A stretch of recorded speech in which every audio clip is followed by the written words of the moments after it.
Dear student, आपका प्रश्न है आज का कि क्या प्रश्न है, पारिस्थितिक तंत्र के जैविक घटक का उल्लेख करें तथा एक जैविक घटक का वर्णन करें। तो पारिस्थितिक तंत्र के जैविक घटक कौन कौन है भाई? तो जो जीवित है पारिस्थितिक तंत्र का निर्माण करते हैं, और इसमें आपका उत्पादक, उपभोक्ता, अपघटक, तीन जो है वो पारिस्थितिक तंत्र के जैविक घटक है। उत्पादक, उपभोक्ता और अपघटक। तो उत्पादक में हम लोग किसे रखते हैं? हरे पौधे को रखते हैं। उपभोक्ता में कौन आते हैं? तो जो हरे पौधे पर आश्रित होते हैं। अपघटक जो उत्पादक या उपभोक्ता को नष्ट करने का काम करते हैं, वापस पोषक तत्वों का निर्माण करते हैं। अब ये तो हो गए आपके नाम, पारिस्थितिक तंत्र के जैविक घटक कौन कौन है ना। अब कह रहा है कि इसमें से किसी एक का आप वर्णन कीजिए। तो या तो आप उत्पादक को उठाइए, या उपभोक्ता को उठाइए, या कवक को उठाइए, या घटक को उठाइए, है ना। किसी के बारे में विस्तार से बता देना है। तो उत्पादक के बारे में अगर पूछा जाए तो हरे पौधे के बारे में हम जानते हैं कि हरे पौधे क्या करते हैं, सूर्य की प्रकाश ऊर्जा को रासायनिक ऊर्जा में बदलते हैं, है ना।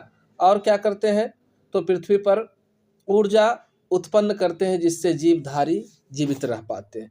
हम जानते हैं इनके ऊर्जा निर्माण की प्रक्रिया जो है प्रकाश संश्लेषण है। प्रकाश संश्लेषण में पूरा ये सब लिख सकते हैं आप उत्पादक के बारे में अगर चाहते हैं तो प्रकाश संश्लेषण में वो क्या करते हैं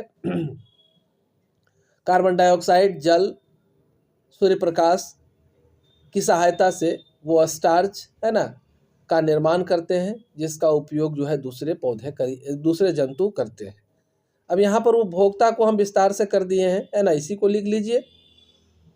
तो उपभोक्ता के बारे में क्या बताए हैं? जो भी हरे पौधे पर डायरेक्ट या इनडायरेक्टली आश्रित होंगे वही क्या कहलाएंगे? उपभोक्ता कहलाते हैं। तो उपभोक्ता में कौन कौन है भाई? तो उपभोक्ता को तीन श्रेणी में हम लोग बांटे हैं। प्राथमिक उपभोक्ता, द्वितीयक उपभोक्ता और तृतीयक उपभोक्ता। प्राथमिक उपभोक्ता कौन है? जो हरे पौधे को डायरेक्ट खाते हैं, है ना, यानी कि शाकाहारी सारे जो हो जाएंगे वो क्या हो जाएंगे? प्राथमिक उपभोक्ता होंगे, प्राइमरी कंज्यूमर कहलाएंगे। ठीक है। तो इसमें भेड़ है, बकरी है, शाकाहारी जानवर जितने सारे हैं सभी आ जाएंगे। गाय है, हिरन है, सब आ जाएंगे शाकाहारी जो है वो प्राथमिक उपभोक्ता में। द्वितीयक में कौन आएंगे? वैसे उपभोक्ता जो शाकाहारी जानवर को खाते हैं। तो शाकाहारी को खाने वाला में आपका भेड़िया है, मोर है, लोमड़ी है, मेढक है ना। ये सब जो है द्वितीयक उपभोक्ता में आ जाएंगे। तृतीयक उपभोक्ता में कौन आ जाएंगे? तो वो सभी जो शाकाहारी वे सभी द्वितीयक उपभोक्ता को खाने वाले, सीधे सीधे कह दीजिए कि द्वितीयक उपभोक्ता को खाने वाले क्या हो जाएंगे? तृतीयक उपभोक्ता में आएंगे। यानी कि भेड़िया, लोमड़ी, मेढक को जो खाता है, सांप जो हो गया वो आपका तृतीयक उपभोक्ता हो गया। शेर, बाघ, है ना, चीता, ये सब तृतीयक उपभोक्ता में आ गया। तो आप ऐसा कर सकते हैं कि पहले तो इन सब का नाम लिख लीजिए और इसमें से आप उपभोक्ता के बारे में विस्तार से बता दीजिए। यहाँ लिखा हुआ है ना, उपभोक्ता के बारे में हो गया, बस यही आपका प्रश्न का आंसर हो जाएगा। तो तृतीयक उपभोक्ता हो गया। अब जो है अपघटक, तो हम जानते हैं जीवाणु, कवक और प्रोटोजोआ क्या कहलाते हैं?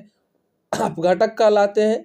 ये उत्पादक को और उपभोक्ताओं के शरीर को नष्ट करते हैं और उन्हें वापस पोषक तत्वों में बदल देते हैं, है ना, जिससे कि वापस पौधे उसे ग्रहण कर सके और हमारे पृथ्वी पर पोषक चक्र जो है वो लगातार चलता रहे। इतना हो गया पारिस्थितिक तंत्र के जैविक घटक के बारे में। अब चलते चलते हम लोग इतना क्यों ना जान ले कि अजैविक घटक कौन कौन है।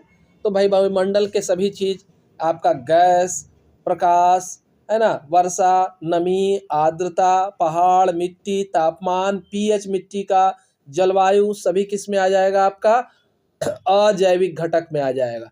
तो समझता हूँ कि आपका ये क्वेश्चन क्लियर हो गया कि क्या क्वेश्चन था आपका? पारिस्थितिक तंत्र के जैविक घटक का उल्लेख करें या और एक घटक का वर्णन करें। ठीक है, तो ये आपका क्लियर हो गया। धन्यवाद। हमारे चैनल से जुड़े रहें, वीडियो को लाइक करें।